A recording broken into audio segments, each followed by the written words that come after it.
You're going to enjoy this year, because I enjoy this year. Hopefully it'll come through. This is a very, very interesting topic. Specifically, this way of looking at the Akedah. It's kind of my bread and butter. So we have a lot to talk about, and I hope we can do it together with joy and be enriched by it.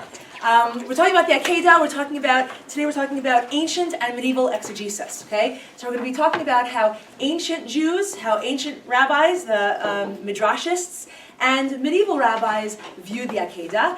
And I put them together for comparative purposes. In other words, I didn't do one class of ancient and one class of medieval, because I'd like to compare the ancient and medieval outlooks on the Akedah, because something very crazy happens in the Middle Ages, maybe even a little bit bizarre, that we'll discuss today. I actually spoke about this once in my note before. If you were there, there'll be a little bit of overlap, but we're going to go much more in depth here today, and also look at the ancient stuff. So let's go right to it. We know that the Akedah was kind of like the high point in Abraham's life, perhaps in Yitzchak's life too. I don't know, that's debatable. You have to think through what was in Yitzchak's life. But the event is described, the whole Akedah story is described in a couple of very short strokes. I mean, this is a monumental starting point for lots and lots of discussion and debate in Jewish and Christian and Muslim interpretations and sources as well. So you'd think that there would be a lot of parsing out, but there's not. It's 19 terse psukim, but these 19 psukim gave rise to lots and lots and lots of sometimes perplexing and, as I said, bizarre midrashim. Sometimes the associations that the midrashim make are kind of like inexplicable. Sometimes they're very personal. We can relate to a lot of them when they talk about the Akedah as connected to persecutions of Jews throughout the ages, which we'll see. But it really behooves us to kind of look at the wide array of midrashim that are out there. And midrashim are all over the place. They're in the Talmud, they're in anthologies, they're in later anthologies that quote the previous anthologies but add things to it. Like there are midrashim all over the place. So what we can do, instead of kind of like just looking at one corpus of midrash, is take cull from all the midrashim motifs.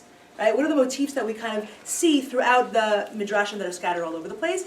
And so what I'd like to do today is look at some of those motifs in ancient and medieval midrashim. So the first motif I'd like to look at is what I might call the Akedah story as the anti-sacrifice story.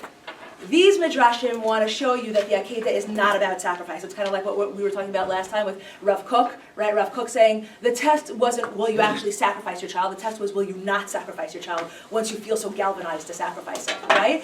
So there are lots of midrashim out there that kind of erase the whole problem of child sacrifice and does God really want that, and that's a crazy thing to ask of somebody.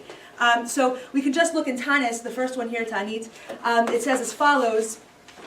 Uktiv asher lo tziviti v'lo dibarti v'lo alta al libi. It says in Yirmiyahu, it says, I didn't want these things. Yirmiyahu says, Yirmiyahu is castigating Bnei Israel, and he's saying God never wanted any of these things. Lo tziviti, lo dibarti, lo alta al libi. It never was my intention, inside al libi, in my heart. And the Gemara unpacks it, and it says, Asher lo tiviti refers to Zeh beno shel Mesha melech Moab, she'emar vayikach beno habachor asher yimloch tachtav ya'aleh le'olah. When it says, I did not command, it's referring to the son of Mesha melech Moab, who sacrificed his son. God never wanted anything like that. That's lo tiviti.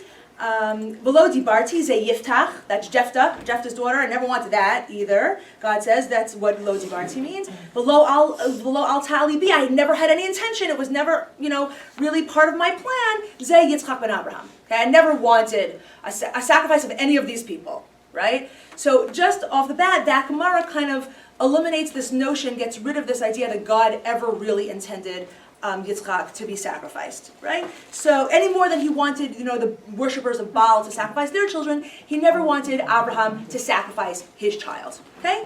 So that's one anti-sacrifice kind of comment in the Gemara, okay? And then we have a midrash, Breshit Rabbah, here. It says, the next one on the sheet says, I'm just going to start from the word etmol. Etmol amarti li, this is Abraham talking. Etmol, yesterday you said to me, Ki Yitzchak yikarei l'chazera, that Yitzchak's going to give me a great nation, right? He's going to be my progeny. V'chazarta v'amarta li kachet bincha kichitcha. Then you told me, take my son, your only son, obviously to sacrifice him, right? So I'm all confused. V'achshav ata omer li al tishlach yadcha l'nar. Now you're telling me not to. Like, what's going on? First you tell me that, then you tell me that, then you tell me that, right? Amar lo HaKadosh Baruch Hu, Avraham lo achalol briti, ve'et briti akim et yetzchach. Okay, I'm going to keep, Avraham, chill. I'm going to keep everything I said. B'sha'ah she'amarti lecha kachna et bincha v'gomer. U'matzai svatai lo hashaneh. The moment I said that, I'm not changing my words from that at all. Kach amarti lecha shachtehu, because did I ever tell you lishchototo, to slaughter him? Lo, ha'elehu, I told you to bring him up. Okay? Asik tnei achte. You brought him up, now bring him down. In other words, I never told you sacrifice, I just said bring him up, right? And we spoke about this a little bit last time also, the ambiguity of the word ha'alehu, to bring him up, right? And that we never saw anywhere else in the Torah. Exactly. That doesn't mean to sacrifice. Exactly, right? So, that's true, right? But still, it doesn't use a very, very clear word. And this midrash definitely takes it to not mean sacrifice. This midrash overturns the notion that he should, and when God said ha'alehu, he should have said, oh, you want me to sacrifice? No, I just told you, bring him up. You brought him up. Now, the test was, will you bring him up? Whatever that means, right? So the midrash tries to erase this whole element of testing via sacrifice. It's testing via bringing him up, maybe testing your willingness maybe to sacrifice. I mean, like, what would be a test in just like bringing him somewhere, right? I'm not exactly sure. But what the Midrash is absolutely doing is trying to erase the notion that the test was sacrifice. Did I ever say Shachtehu? That's what the Midrash is saying. No. So why'd you do that? Okay? Yeah. Sort of an elementary question. So how does the Midrash know about this dialogue? I'm sorry, I don't like... No, the Midrash wasn't there. None of the Midrashists were ever there, so, right? Making up a dialogue that probably Absolutely. What they're trying, that's what our question when we study Midrash, is to try to understand what the Midrash is trying to tell us, right? No, the Midrashists weren't there. They weren't living around the time of Abraham, right? And Midrashim sometimes say different things. And it's okay methodologically when we study Midrash. We're trying to take each Midrash, each statement of the rabbis who were not there. So they weren't like hiding behind the bush and like, oh, this is what right? The whole point is what are the rabbis trying? What are the rabbis trying to do? What are they trying to tell us with what they say? And they're interpreting. And they're interpreting the Torah. That's exactly why studying history in this specific way with sources, right? Like really look into sources rather than just kind of like relying on your teacher to like give you a lecture or whatever without sources is really, really interesting for us because I can see what and that's exactly what I want to do today. Look at how the ancient rabbis, right, around the time of the Beit HaMikdash, formulate what lens do they see the Akedah through? What's their perspective of the Akedah? It comes from their circumstances to some extent, right? They, for some reason, the ancient rabbis, at least some of them, want to eliminate this sacrificial theme in the Akedah because it's problematic to them, right? Medieval rabbis, it might not be so problematic to them for some reason. They don't want to. So they're coming from different places. They're people. They are. And this is a centrist Orthodox kind of way of looking at what Midrash is. They're inspired, brilliant people. But and there's discrepancies between what they say. One Midrash will say one thing and one will say another thing. Our job is to try to understand where they're coming from, why they say what they say, right? So, yes? I learned that when it comes to Midrashim, you're never really supposed to take Midrashim very literally. They're meant just to teach a lesson.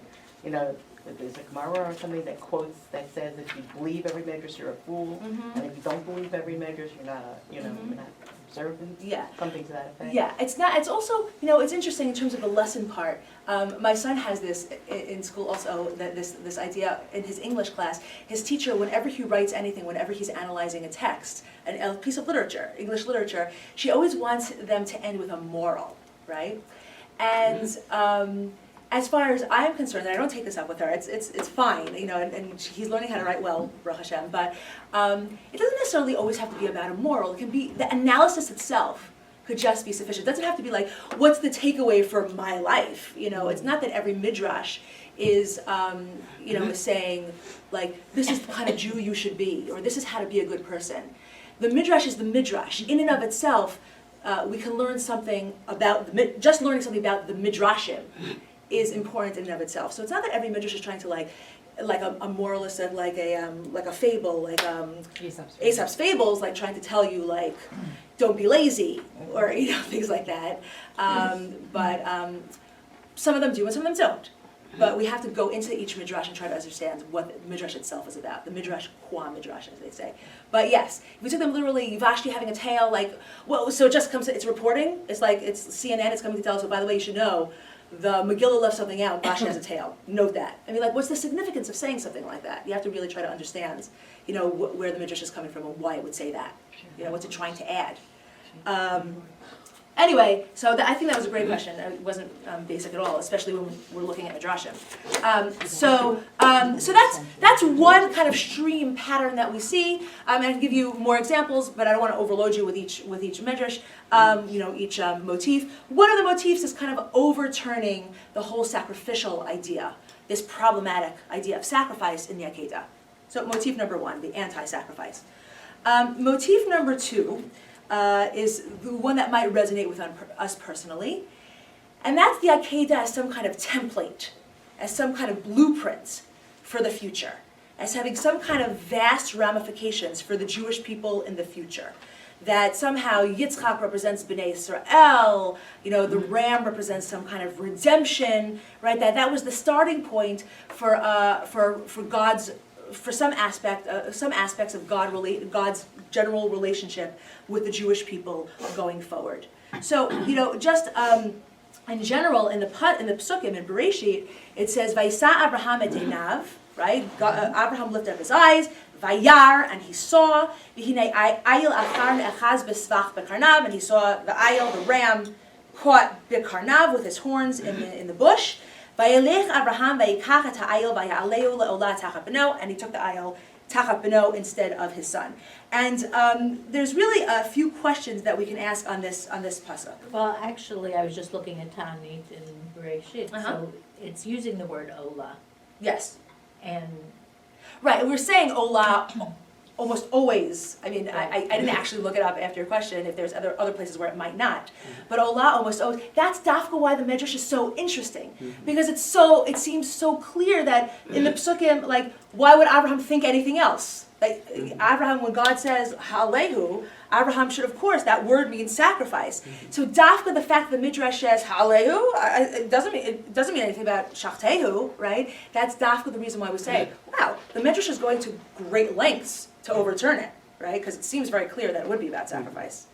Yeah, and what this part that Abraham lifted up his eyes and there was a ram, was, to me, that's like the proof that Hashem had prepared this ahead of time because there wasn't that intention. Good. Absolutely. So that's essentially what some of the midrashim do talk about, and give it even kind of like redemptive powers. So if we ask though, on the pasuk when he saw the ram, he raised his eyes, right? The question is, obviously if he saw it, he was looking, right? Like why do you have to say Vayisa Abraham et einav vayar, right? You could just say, Vayar Abraham, right? That he saw. Why does he have to have this act of raising up his eyes? Because we know the Torah is very economical. It doesn't just use words haphazardly. There's a reason why it would say that he lifted up his eyes and he saw, right? Another question we might ask is why the ram was trapped in the bushes, right? Why does it have to be trapped in the bushes? And then at some point we're going to look at the Akedah in Jewish and potentially Christian and Muslim art as well. And they always show the ram trapped in the bushes because that's what the Psukim say, the ram is trapped in the bushes. Couldn't it have been wandering? Like, is there some significance to the fact that it's trapped in bushes, right? And then why the horns? Could it be trapped with its legs? I mean, rams are probably entrapped by the horns sometimes, but he could have just as easily been entrapped by his legs. All of these things have significance. Abraham raised up his eyes. He saw a ram that was entrapped in a bush by its horns specifically, and it's all significant according to the Midrash. It's not just that I'm noticing this. I get it from the fact that the Midrash notices it, and so we have Bereshit Rabbah, the first half of this specific Midrash, because we're going to look at the second half later. It says as follows: Vayisa Abraham et einav vayar v'hinei ayil achar v'gomer. Okay, that's the pasuk. Mahu achar, that he saw this ayil achar behind him. Amar Rav Yudan achar kol hamaasim, after everything that happened. Yisrael ne'echazim ba'averot. Yisrael, the Jewish people, will be, ensnared by their averot. Umistabchim b'tzarot, and they're going to be, entrenched in saros. V'sofan lehigael b'karnav shala'ayel. But in the end, they're going to be redeemed by the ayel. So this Rav Yudan and the rest of this Medrash too is looking at the whole image, the whole incident of the ram trapped in its horns in a bush as an allegory, right? The ram represents Bnei Israel, who will be entrapped by their averot, right? The bush is the averot, by their horns, right? The horns, he says, represents redemption. So they're going to be trapped by redemption. Very unclear for the time being, but he says the horns represent that they are going to be redeemed, right? The Hashem Elokim b'shafar yitakar v'gomer, and that's why it says Hashem is gonna, blow the horn. And then we have a second opinion. Amar Rav Yuda bar Rav Simon. Kol hadorot Yisrael ne'achazim ba'averot u'mistabchim b'tzarot. Similarly, sofol higael v'karnav shala'ayel. That's the meaning of achar, this pasuk, this whole incident here. Again, both of these opinions, and they're both related to Rav Yudan, I notice, but one of them is Rav Yudan plain, and one of them is Rav Yudan bar Rav Simon. They're both very messianic. These are two statements about in the time of Mashiach, the Jews will be redeemed, and that's what this whole seeing the ram thing is supposed to represent. Hashem Elokim b'shofar yitakar. And then we have a third opinion that's somewhat related, but actually doesn't talk about the Messianic era, talks about from year to year. Amar Rav Chinina bar Yitzchak, Kol Yemot Hashana Yisrael ne'achazim ba'averot, right? All the days of the year, in our time, regularly, Jews are ensnared in their averot, umistubachim batzarot, right, and they suffer. U'b'Rosh Hashanah, hein notlim b'shofar v'tokin. And then on Rosh Hashanah, they blow the shofar. Okay, that's why it says Elokim b'shofar yitakar. So while the first two statements are about the Messianic era, this ram is a whole allegory for the time of the Messianic era, where the Jews will be redeemed, where the horn will be blown, right? The third opinion, Rav Chanina says, no, this is from year to year. It's not at the time of Mashiach. Every single year, the Jews are ensnared by their own averot, and then they blow the shofar on Rosh Hashanah, and they're redeemed, right? So both interpretations explain why the ram was trapped, because it's a symbol of Klal Yisrael being trapped, and why by the horns, because that's a symbol of them being redeemed. So the fact is that if the Midrash is talking about this is all symbolic of some future crisis for the Jews, and the horns represent that they will be redeemed. Now, again, getting back to the question of why the ram, Bnei Israel, is entrapped by its own horns, and that's something that I had to kind of figure out by myself. Like the ram, we're trapped by the redemption. Like, what does that mean, right? So just thinking about it, and it's obviously open to interpretation. Yirmiyahu, this pasuk in Yirmiyahu might help to clarify a little bit. It says, "Ve'et sarahi liYaakov u'mimena yivashea." From the midst of the suffering itself, he will achieve lasting redemption and merit actualization. It's kind of like a message here for us that the ram is trapped equals the fact that the Jews will be trapped by some crisis. For something, either a crisis of our own doing, our own averot, or a crisis of persecution, imposed upon us. But the ram is trapped by its horns.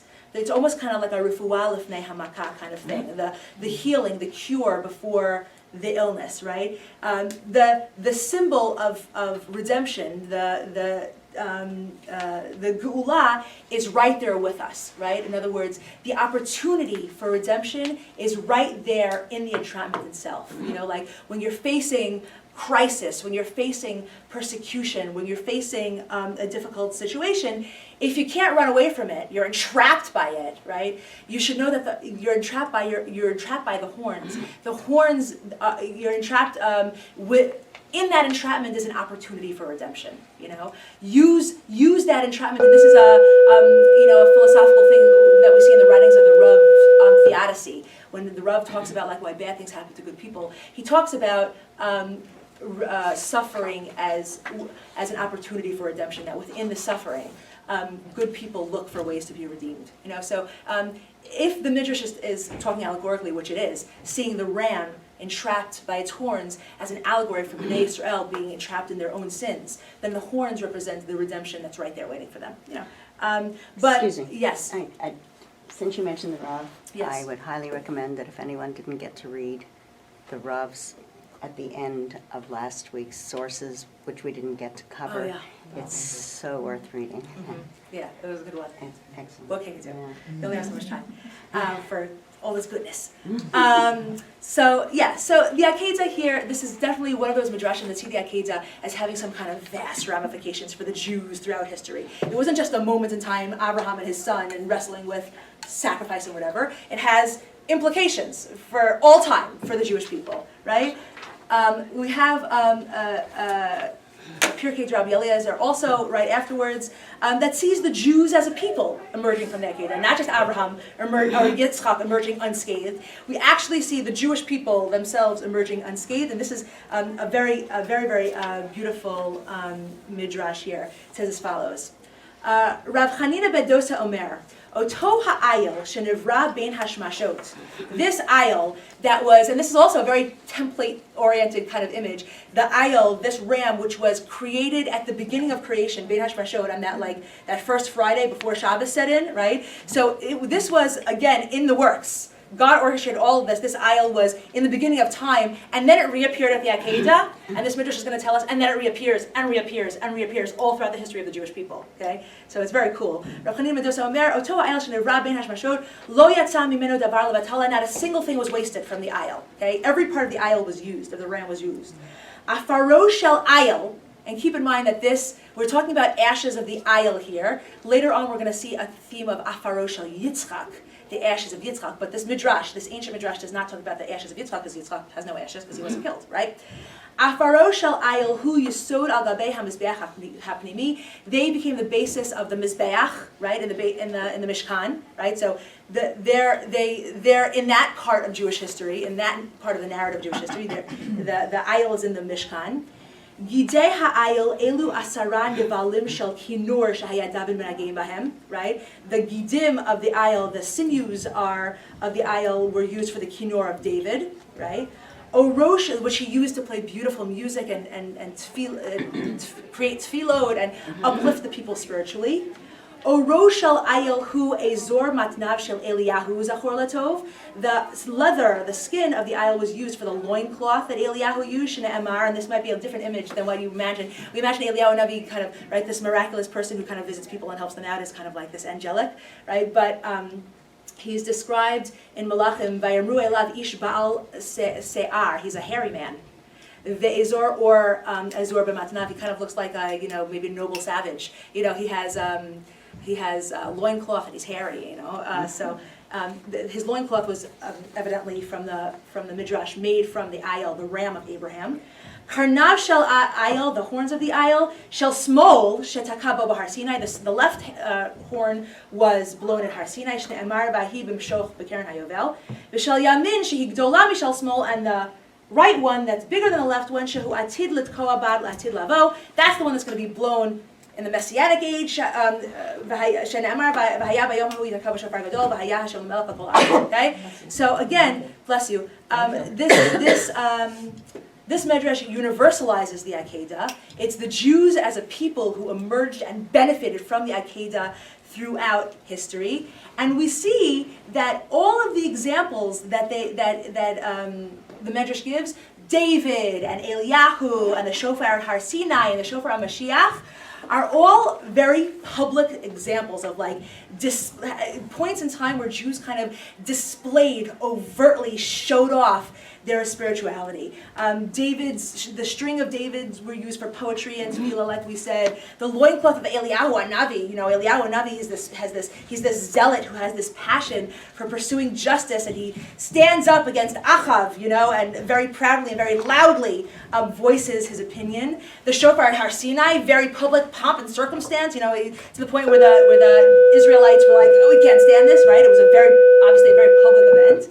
And the shofar of Mashiach is hopefully going to be public enough that we'll all hear about it and be able to get on a plane, right? That's like kind of like a sign of like relentless optimism that the world could be redeemed. Those horns, or what was it, the right horn, right, the biggest one, is this symbol of hope for us. So the Akedah symbolizes persecution of the Jewish people, harm of the Jewish people, but that their response to their oppressors is hope, redemption, is getting up there and playing your kinnor, or getting up on a mountain and saying, I'm a zealot for God, and I don't care who doesn't like it, or the shofar Har Sinai, displaying God's glory, or the shofar of Mashiach, obviously something that we're longing for, So that's what the Medrash is saying, that the Akedah symbolizes, a circumstance of crisis, which leads to like public, clear, happy spiritual redemption. So that's definitely. Seeing the Akedah as somehow futuristic, not a moment in time, but something that has vast implications for the Jewish narrative, for Jewish history. And then we have the end of the Tanchuma and Vayera, and here we get a little bit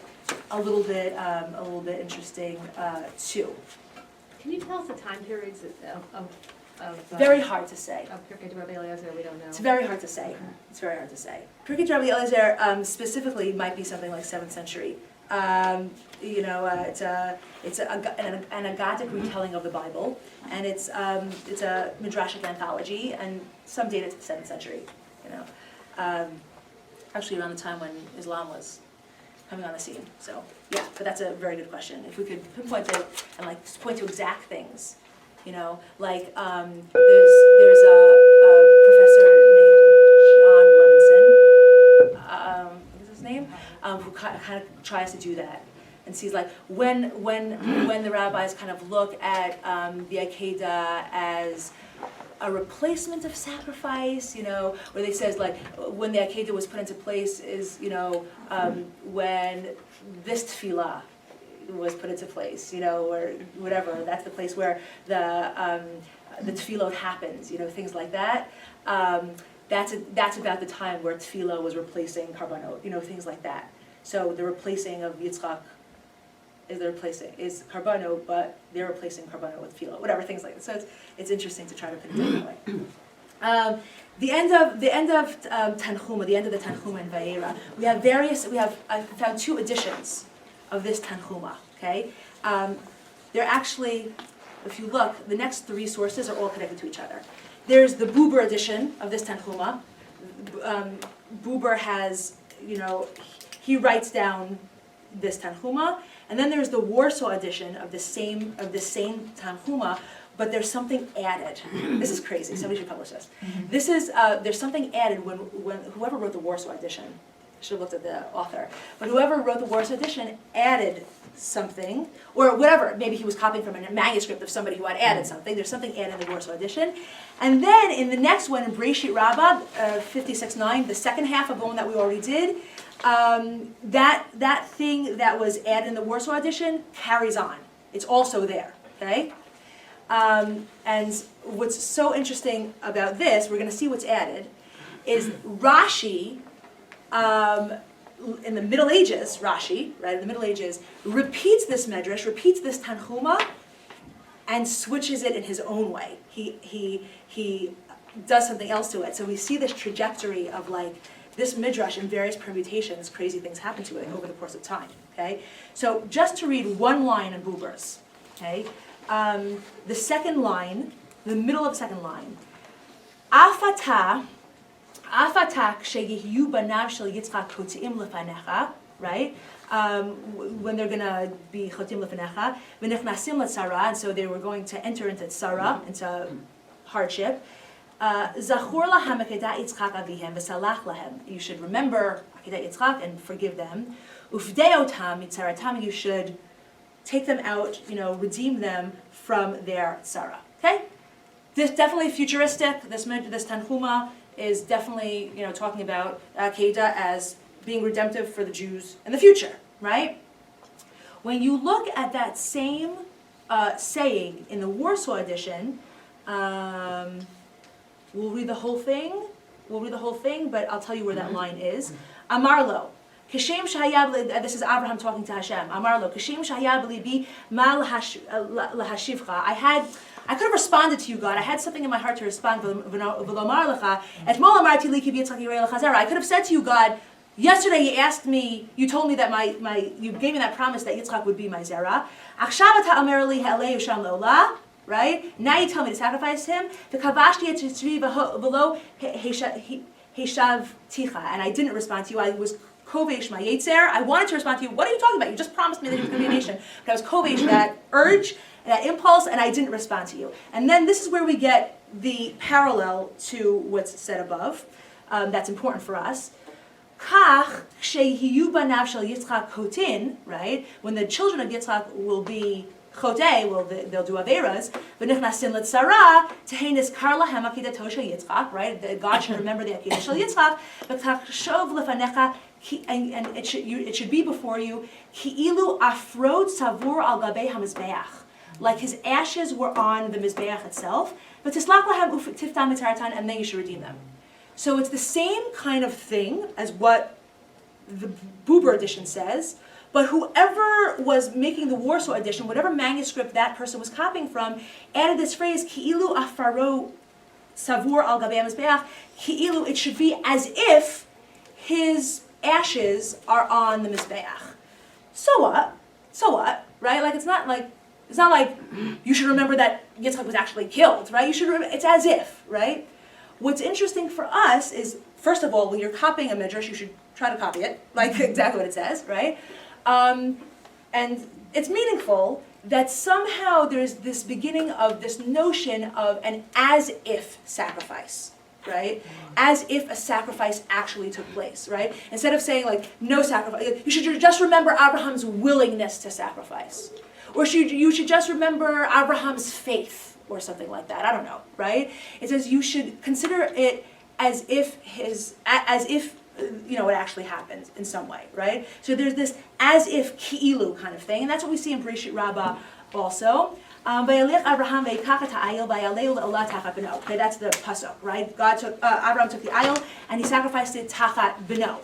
Rabbi Banai says, Amar lefanav, Abraham said to Hashem before him, Ribon ha'olam, haveroed damav shel ayil zeh, you should see the blood of this ayil, ki'ilu damo shel Yitzchak b'nei.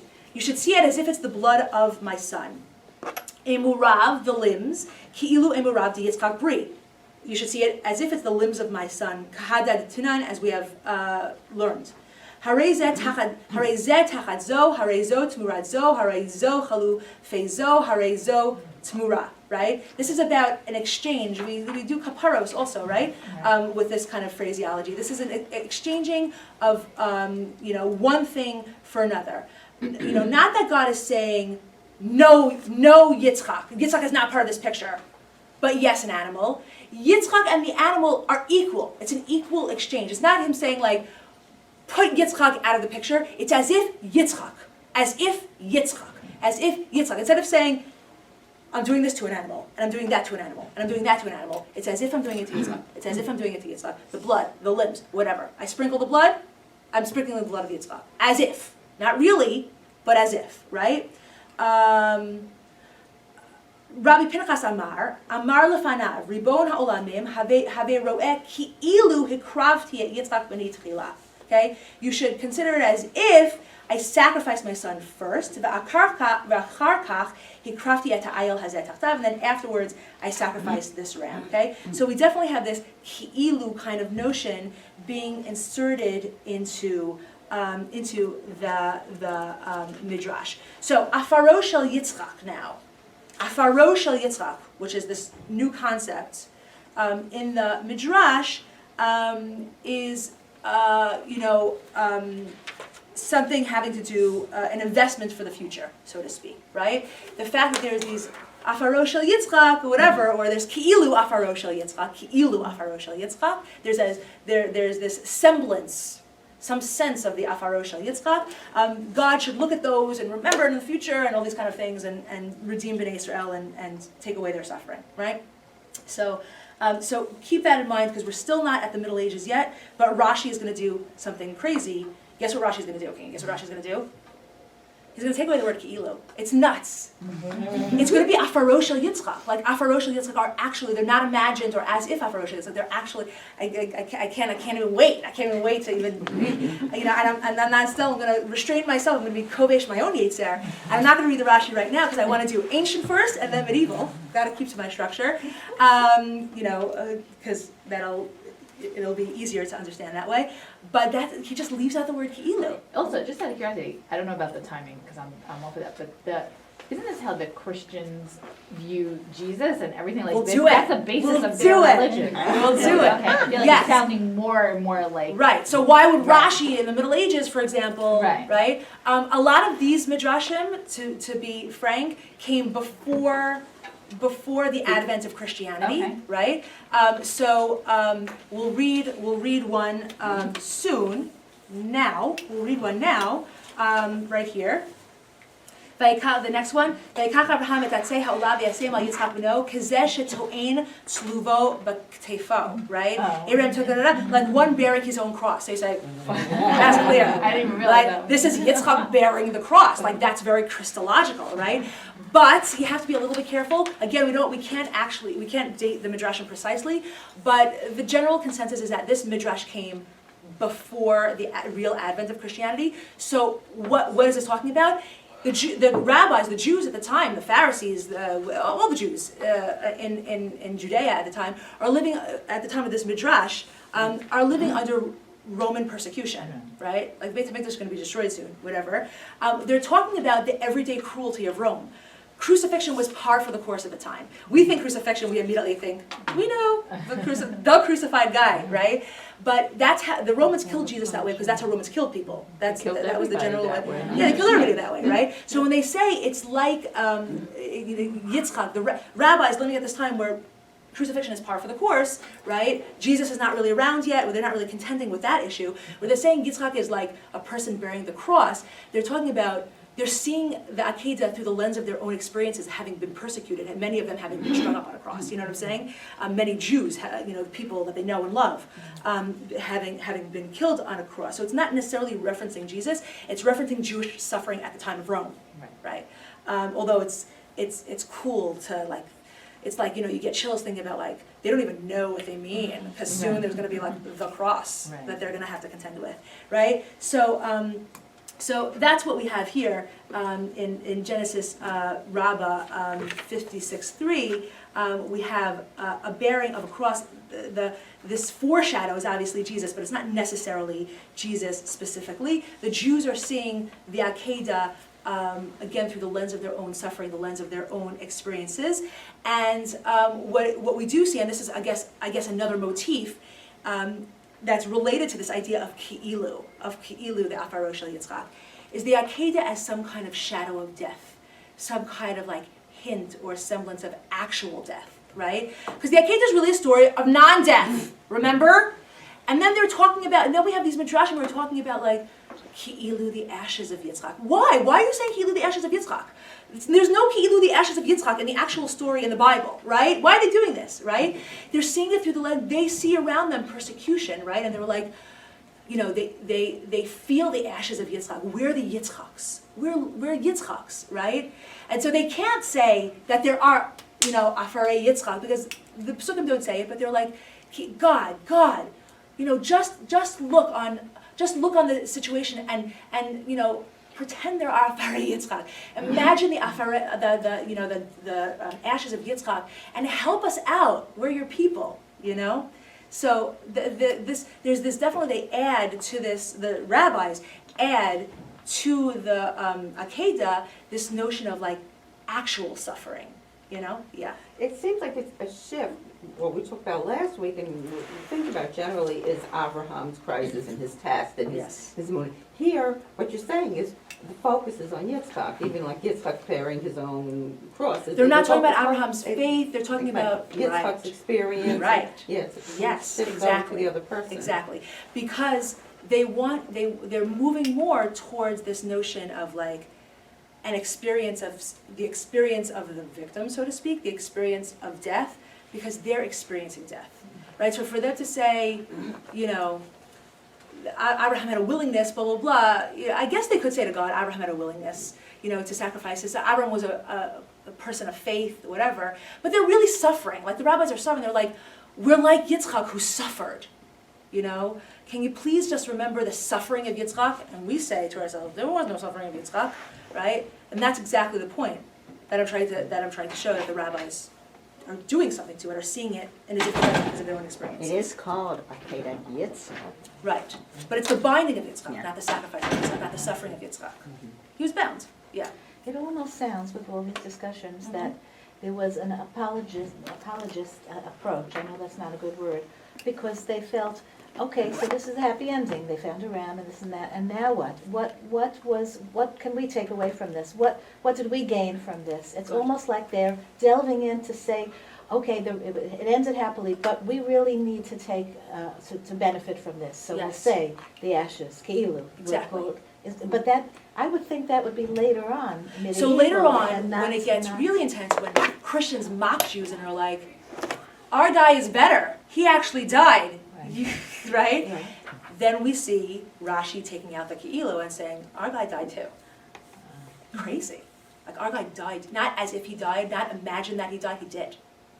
I will do that in a few minutes. So it's like But Jewish later guilt, on in the like we- Mikra, he's alive, how Yeah. could he say that? No, but the Midrashim definitely transformed Yitzchak after the Akedah also, right? Like, that's when he went blind supposedly, Yes, and they yes. transformed him, and he Passive, made, right, and right, they transformed him into a very different personality after the Yes. Akedah also. Yes. So he is viewed almost as if he's dead, and I don't know if that came about afterwards also, I don't know. Yeah, okay, interesting.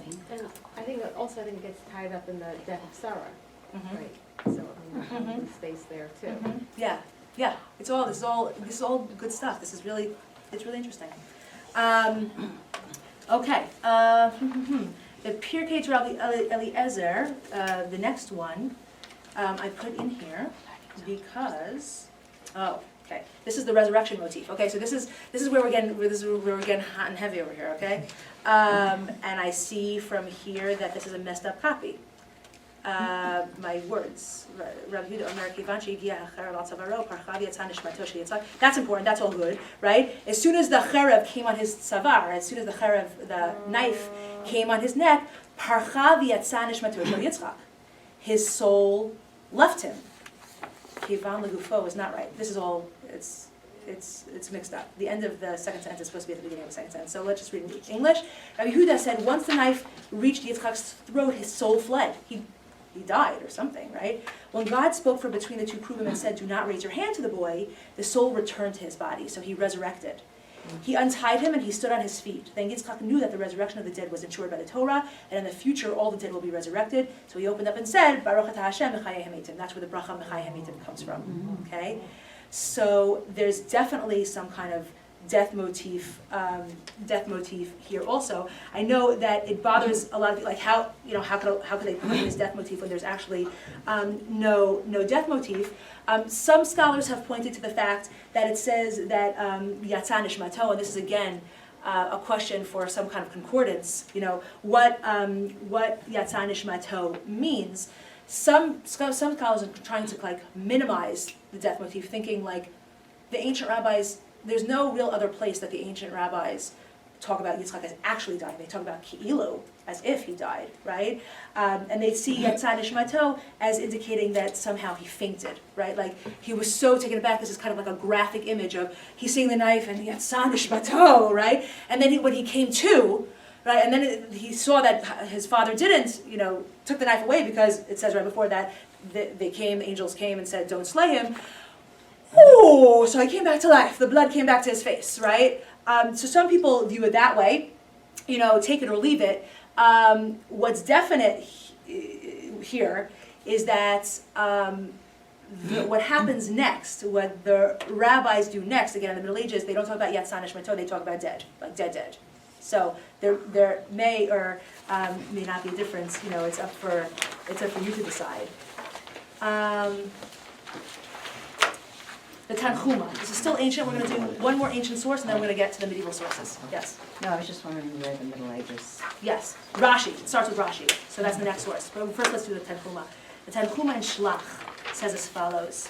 כיוון שאמר ויקח את העיל ויעלהו לעולה, חסר המקרא כלום, מהו תחת בנו, right? Like, why couldn't it just say, was it missing anything when it just said ויקח את העיל ויעלהו לעולה? It could have just said that. Oh, were we missing something? Why does it have to say תחת בנו? אמר אברהם, ריבונו של העולם, הריני שוחט את העיל. כך תהיה רואה כאילו, this should be seen as if, בני שחוט לפניך, look, my son is being sacrificed, slaughtered before you. Natal damo, I sprinkle his blood. Amar kach tehe ro'eh ki'ilu dam Yitzchak zaruk lefanecha. It should be seen as if I'm sprinkling the blood of my son Yitzchak.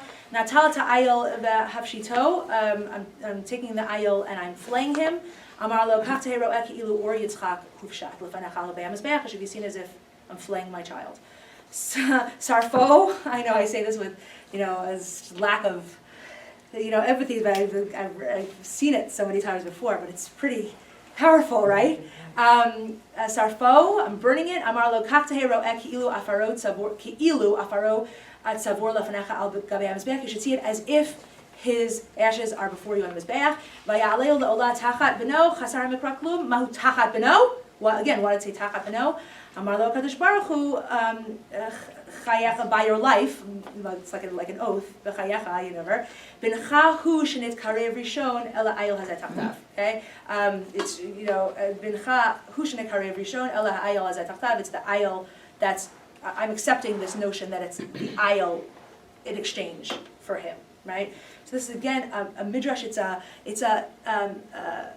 near sacrifice experience. Abraham performs, like this simulacrum of death, right? It's a simulacrum. It's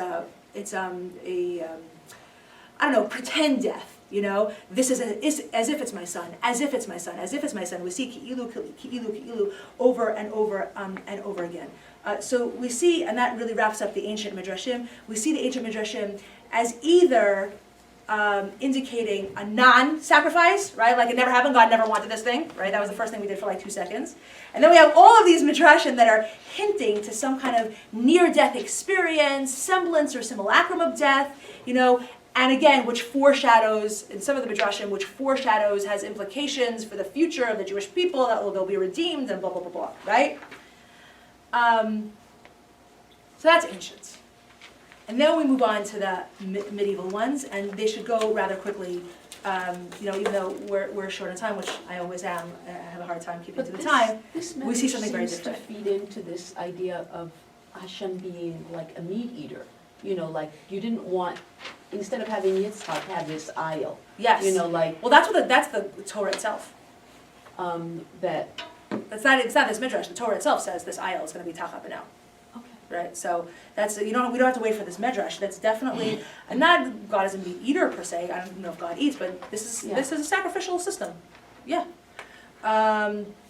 So Rashi, here we go. Watch this. Here we go. Okay.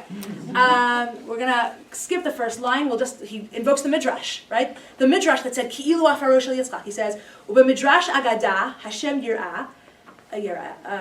Akedah zo l'sloach l'Yisrael b'chol shana, right? That's that midrash that talks about Hashem being soleach Yisrael every year. U'latilei min haporanot, and God will rescue them from persecution.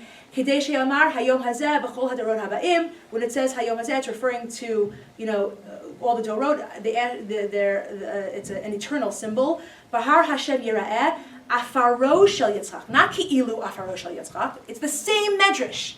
He's quoting the medrash that says ki'ilu afaro shel Yitzchak, and he takes out the word ki'ilu. It's afaro shel Yitzchak, savur ve'omed lakapara. So here he's talking about it's the actual ashes that are before God every year when we pray on Rosh Hashanah or whatnot. It's the actual ashes of Isaac that are there in front of God. So remember that tanchuma that said ki'ilu afaro shel Yitzchak. He brings that tanchuma and he says it's not the as if. The imagined ashes that are there, but it's the actual ashes. Again, I may be reading too much into it. I don't know. It's a very close reading, but why does he leave out the word ki'ilu, right? If it was just that, if it was just Rashi, so I'd say okay, maybe I'm being petty, right? But you go on in the medieval sources, and you see this being really taken far. Okay, so here we have Rav Isaac ben Asher. He's probably, most likely, a Tosafist, one of the Tosfot. And so he's 12th, 13th century, in the middle of medieval Ashkenaz. And he comments on the pasuk, Va'al ta'as lo me'uma. Don't do anything to him. Don't harm him at all. Okay? It says in the verses. Yesh b'midrash hamalachim bachu, that the angels cried. V'hadma'ot yardu al hasakin al sheyehyeh neshchat, and their tears went on the knife that was going to be used for his slaughter. V'ratzah Avraham lechanko. This is what Rav Isaac Ben Asher says, that Avraham wanted to choke him, to strangle him. In other words, as soon as he was told, don't, this is a bad thing. The Malachim are crying. Like Avraham gets this notion that this is not something that's supposed to be happening, that he's told not to slay him, so then he wants to strangle him. Right? He has immense difficulty at the prospect of not slaying his son. Amarlo, so that's why God has to say, Al ta'aslo me'uma, don't touch him. Don't touch him, get your hands away. Calm yourself down, okay? Amar Abraham, so Abraham says, Achan kehu v'at tarichacha levakesh l'sara ben acher sheshmo Yitzchak? Can I just strangle him? And can I trouble you then to, make Yitzchak have another son who I'll call Yitzchak? Like he can't let go, he's fixated on this idea. So that I can fulfill your own promise, God. Come on, right? You said that I'm going to have a nation from this, and then you tell me to sacrifice, and now you're telling me not to. Can I at least, in order to fulfill, if your problem, God, if you're telling me, he's like rationalizing with God, if you're telling me not to kill him because you want to fulfill that promise, I have another way you can fulfill the promise, okay? I'll strangle him, right? And then you'll give me another son, and I'll name him Yitzchak. Okay, good? We good? To strangle, yes, right? I don't mean to be so crude. Or maybe I do, I don't know. Okay. Oh, he says, I have another idea. Tishba li shalo tenaseni od.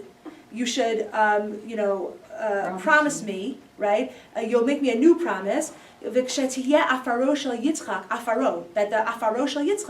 that the actual ashes of Yitzchak, savur lefanecha liyot lezachron ladoro ki'ilu hikraftiv. Where does his afar, his ashes should be before you as if I sacrificed him. Now, where does the word ki'ilu appear here? It's not ki'ilu afaro shel Yitzchak, right? It's afaro shel Yitzchak ki'ilu hikraftiv. As if I sacrificed. The ashes of Yitzchak should be there as if I sacrificed, right? Again, I don't mean to be petty, but where they put the words could really have, a different meaning, gives a different meaning to the whole thing, right? And we have this notion of Abraham having real difficulty in not sacrificing, right? He wants to do something. He wants to see this through. Can I draw a little blood? Something? Anything? Right? So it's not the as if ashes, it's the as if sacrifice, right? Here. So very, very cool. The next one I couldn't find in Hebrew for today, so we'll just read it in English. This is also medieval. Rav Yehuda ben Shmuel, he's a leader of Hasidei Ashkenaz, so not one of the Tosafists, one of their, a little bit like the people who they were having tension with, the Hasidim of the Middle Ages, right? The Tosafists were staunch, clinical kind of halachists, and the Hasidim were in some ways pietists, spiritualists. They were from a different stream of thought. And this Rav Yehuda explains that Jews refrain from drinking water at 4 times during the year. There are 4 times during the year that Jews refrain from drinking water during the equinox, okay? Is one time that's important for us. He says, where do we learn of the 4 kufot, the 4 times of the year that we're not supposed to drink water? From the Torah. For we find that kufa of Nisan, why? All the water in the Nile turned to blood during Nisan. So we refrain from drinking water during Nisan because all the Nile turned to blood.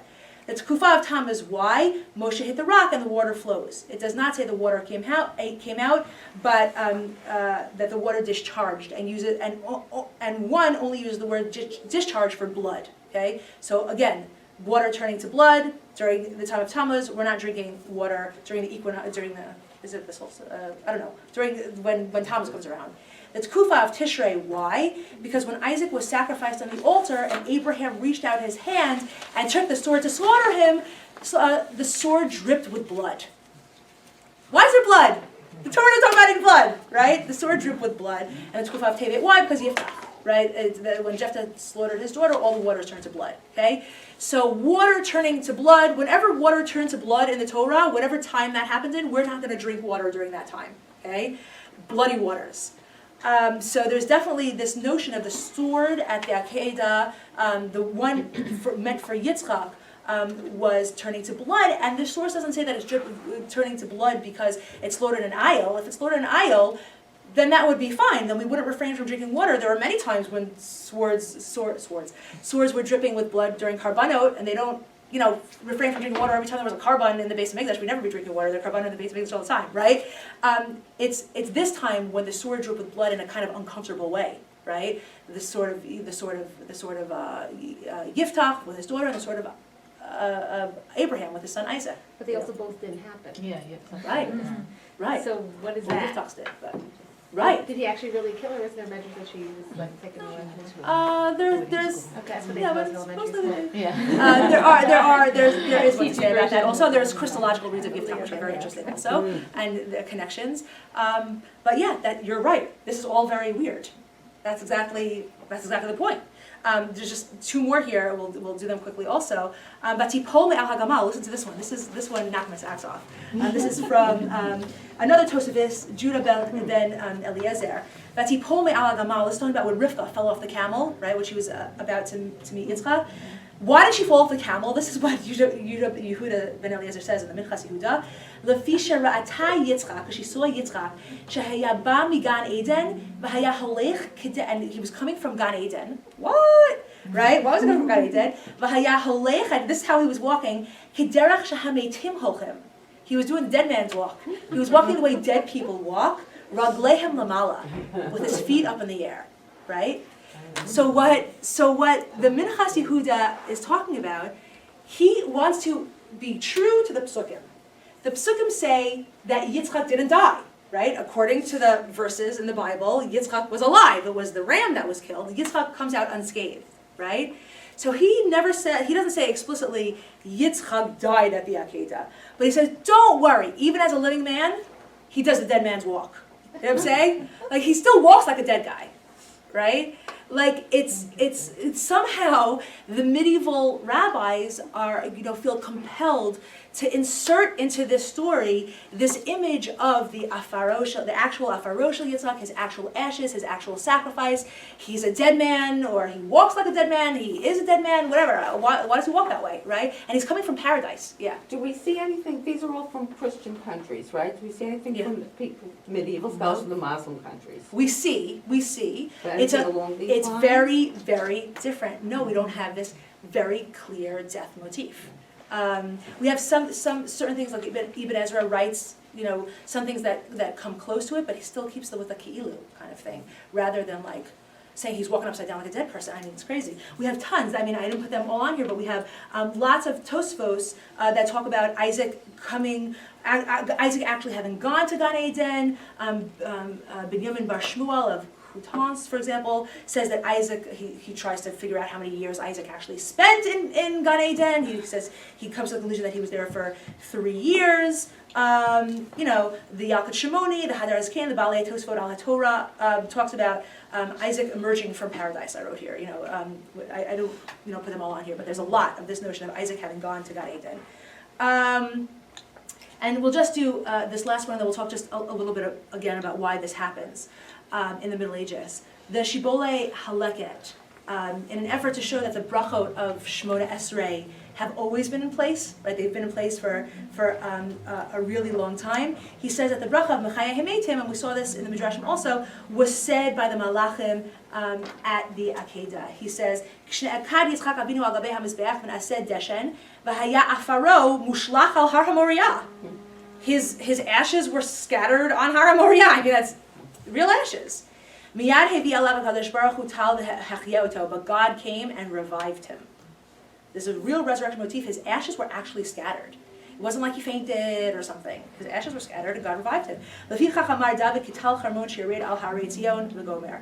Kital she'achye bo Yitzchak Avinu. When David talks about the tal, it's talking about the tal which revived Yitzchak Avinu. Miad patchu malachei hasharet. As soon as he was revived, the angels opened up their mouths and said, Baruch atah Hashem echayim etim. Okay, so there's this real notion that he was reduced to ashes, completely reduced to ashes. Of course, they can't go explicitly against. They can't overturn the Akedah, like really the outcome of the Akedah. So they say that he was revived, but they insert this real, totally concrete death motif into the Akedah, that he was killed. And that he came back alive. So just in terms of the question of why the Akedah was given this death motif, there's just three things I would point your attention to that happened during the Middle Ages. One is the Christian reconceptualization of the Akedah in the Middle Ages. The Tosfot and the Jewish midrashas and halachas and pietists of the Middle Ages are dealing specifically in the 12th century with a Christian mockery of the Akedah in a way that we hadn't seen in the patristic literature and the earlier Christian literature, where Jesus was kind of equated with Yitzchak.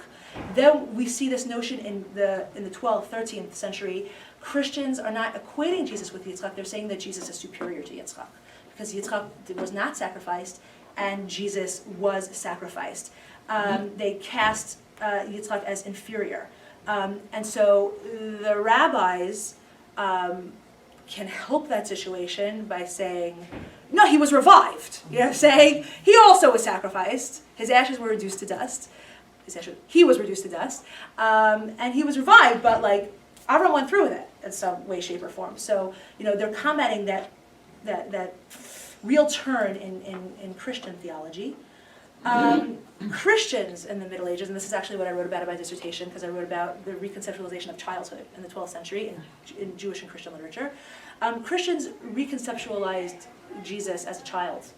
In the 12th century, the Christ child comes on the scene as a real important symbol in Christianity. Even though beforehand Jesus had been represented more as an adult on the cross, suddenly we see the Christ child being killed. It's also at the same time that we see the ritual murder motif, right? That the Christians talking about Jews slaughtering a child, not slaughtering a child, crucifying a child. Why are they crucifying a child? Because they crucified Jesus. Jesus, that's the equation. They're crucifying Jesus over and over and over again, but Jesus in the form of child. Very interesting. So they're talking, there's floated the zeitgeist at the time. They're talking about the sacrifice of the child Jesus. So within the contours of everyday life, Jews are encountering this notion of like the people who sacrifice have the right religion, the sacrificers, right? The people who have the victim, right? Who can claim the victim, the ultimate victim, are the ones who are the true ones. So they need, they want to point to some kind of sacrifice actually happening, and the Jews themselves insert this motif of the child as sacrifice in other areas of their life as well. Not to say that they did child sacrifice, although during the Crusades, they did kill their children and they said, this is my sacrifice to you, God. But even within, again, the contours of everyday life, they had this ceremony in the Middle Ages, this kind of like precursor to the Upsharon, where they would invite all the 5-year-old boys, whoever was 5 that year, to come to shul at Shavuos time and actually receive the Torah. They did this whole elaborate ceremony where they literally reenacted Har Sinai, but not with the adults receiving the Torah. It was with the children receiving the Torah. And there's a lot of sacrificial imagery there. That like they start teaching the children Torah with Vayikra, not with Bereshit Bara Elokim, but with Vayikra, because children are pure like sacrifices. Things like that, right? So, during the Bris Milah, when there's a famous medieval manual on Bris Milah by Jacob Hagozer, Jack the Ripper, Jacob Hagozer, right? Who he writes like how to do sacrifice, how to do Brit Milah, and he talks about the father bringing his child to be circumcised as if he's bringing the daily sacrifice. So there's this like imagery, not of actualized child sacrifice, but like they're in a culture where whoever sacrifices is the right religion. So they adopt this discourse of Jews as sacrificial people, in some way. And Yitzchak being sacrificed is important in order for them to refute this Christian notion that Yitzchak is inferior. They talk during the Crusades not only about the sacrifice of their children, and they say over and over to Hashem, look at these sacrifices, right?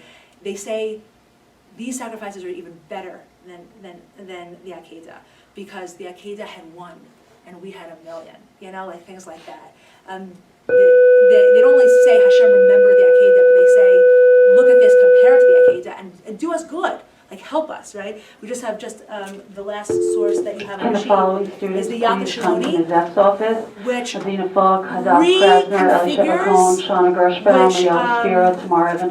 reformulates the story of the woman and her 7 sons.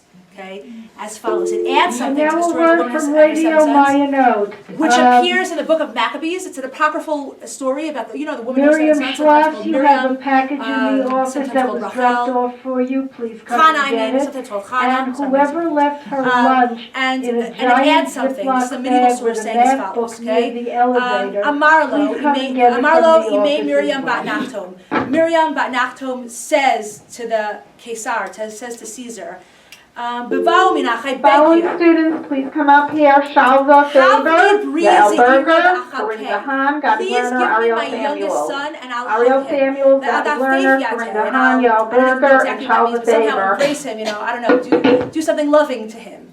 Adelo tektalon yate, until the moment, that you're going to kill him. Let me hold him until the moment that you're going to kill him. Chas Allah Kesava Amarla, and the Caesar said to her, Avid bein utach v'chabat yate lektala, do what you will with him until he dies. Atat imei, his mother took him, v'chabakt yate, she hugged him, v'nashakt yate, and she kissed him, v'gafaf yate, whatever that means. She caressed him, I don't know. V'lachasht al odnei, and she whispered into his ears, v'amarle al odnei, and she said in his ears, Bri, Zeira Kilhon, my son, the youngest of all of them, Zil ve'emale la'avuch Abraham. When you die, go to Avuch Abraham, go to your father Abraham, and say to him, Al tazuach da'atcha. Don't give yourself so much credit. Don't say l'da'atcha according to yourself. Because don't say to yourself anything like you're so great because you just did it on one sacrifice and I did 7. And this is a medieval, what they add to the story is that whole thing about what he should say to Abraham. It doesn't say that in any of the other midrashim or extrapolations of the story, variants of the story of the woman and her 7 sons. In the Middle Ages, they're giving a message that, they're seeing the Akedah, they're seeing stories of sacrifice of children through the lens of their own experiences, right, of their own crusade experience and their own suffering, and they're saying, like, children, go up to God and tell God, Abraham did this, but look what we're doing. I mean, seriously, enough is enough, and God has to save us. So there's a real trajectory, a real history of the story of the Akedah, how it unfolds, and the perceptions of the Akedah, portrayals of the Akedah is shaped and crafted throughout the ages in accordance with what's happening at the time. So next time we get together, my hope is to look at Holocaust and Zionist interpretations of the Akedah, because they of course see it through their lens, and the Akedah takes on even new resonance, although in keeping with persecution of the Middle Ages also during that time. So it should be very cool. Thank you. Thank you.